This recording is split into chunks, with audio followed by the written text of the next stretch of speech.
Hello, Brotherhood Coaching. I'd like to welcome you to this week's episode. This week's episode is going to be about my morale is my problem.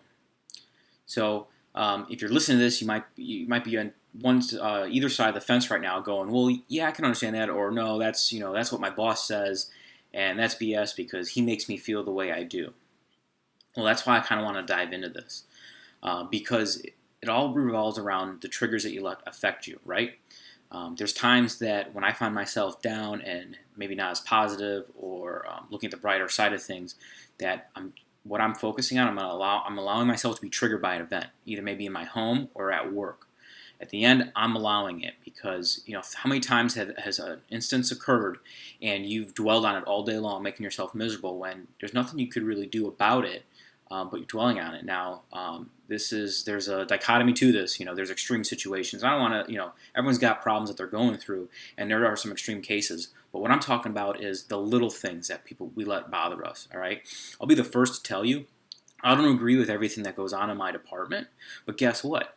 I work for a department. It's not the John Lovato Fire Department. All right, there's a city entity we have, and I'm not the chief of it or even administrative staff. So there's multiple layers of bosses, and everyone has their perspective on a situation. So anytime I'm down, and it's almost a catch-22 because I know if I'm down, I'm causing it.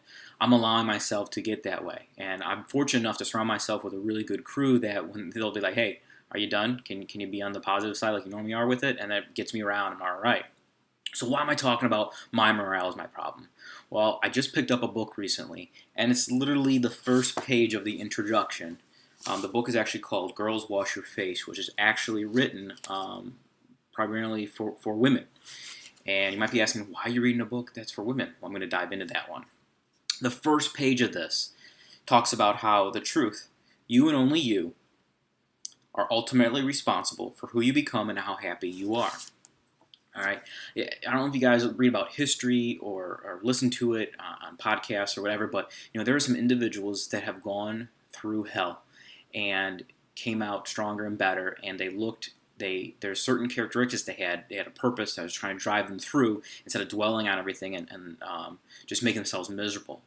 And if they can go through that, then you could probably get over a change in policy or a change in uniform or a change in station assignments. All right, I have a very respected battalion chief I look up to that doesn't work for my agency, and he found out via email how he was getting switched shifts on one he's been at, and because they were adding a second battalion, and his response was gold to me. His response was, "Well, it is what it is, and I'm going to make that the best shift that I'm on."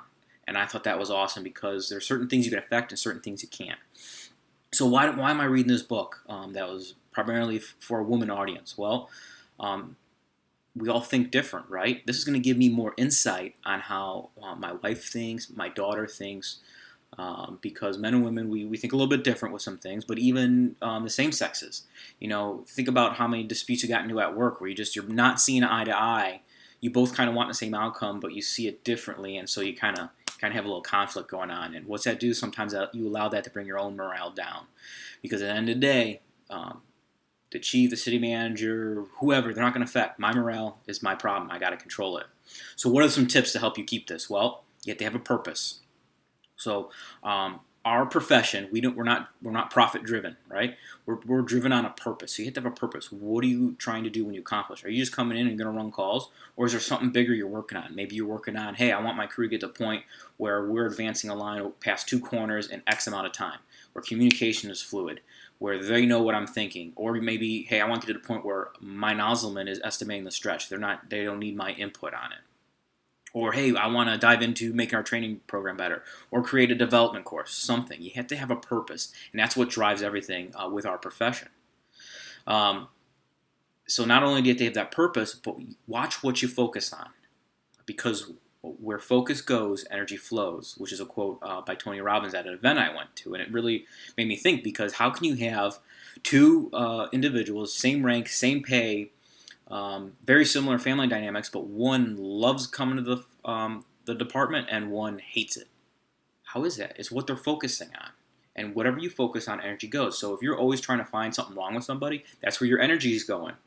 So you're always going to be looking for that negative instead of that positive with them.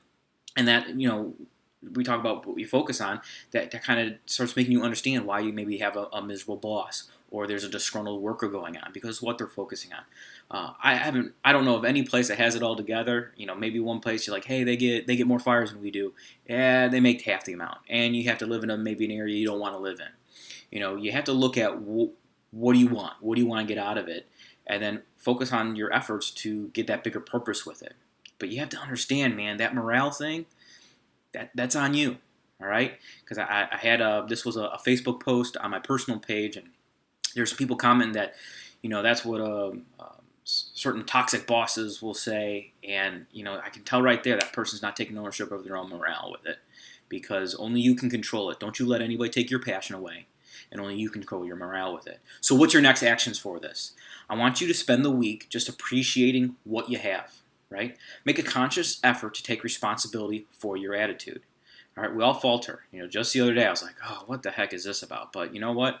Let's make the best of it. There's a reason for it. It's not the best system, but once I got past that, things got a little better. So you got to take responsibility for the attitude, because it belongs to you. So I hope you got something out of this episode. If you did, do me a favor and share it up with somebody else, and I will talk to you next week.